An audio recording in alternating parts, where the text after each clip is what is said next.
Forget about memorizing the 5 positions of the minor pentatonic. For now, we're going to try it this way. We're going to get really comfortable in our first position, which we probably already are.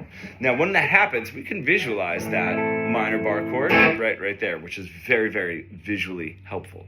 The other position that is very, very comfortable is the 4th position of the minor pentatonic. And that is because if I play a regular minor bar chord, A minor, the root note on the A string, regular old A minor bar chord, I can visually use that to navigate around that scale. Notice where my root notes are, where my flat 3s are. Develop a little bit of a musical vocabulary in those 2 positions that are comfortable because of bar chord, bar chord. Now, the only thing that separates those 2 positions is a row of 10s in between, with the exception of the G string. It's a 9.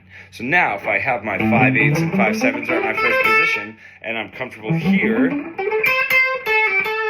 all I have to do is remember it's just 10, 10, 10, 9 on the G string, 10, 10. And I can start moving in between those 2 fairly easy. All right, I have a lick.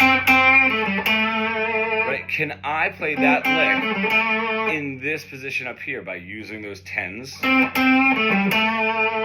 all right, that makes a lot of sense. Could I possibly do it here?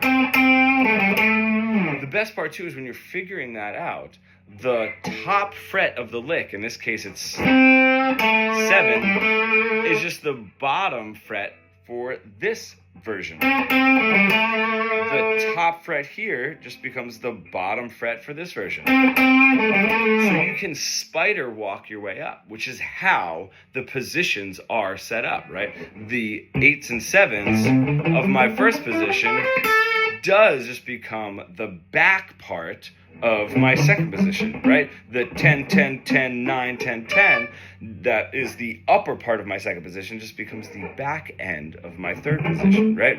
And we just have a little bit of a gray area here, if I can get really comfortable with playing in that position first and that position first, and bridging those and getting out of that gray area. Memorizing just makes it a little bit more of a workload if we're not attaching music and the visual of my bar chords. If you're an intermediate guitar player looking to bridge the gap between your creative ideas and what you're able to play, becoming fully fretboard fluent, comment pro below and we can get started.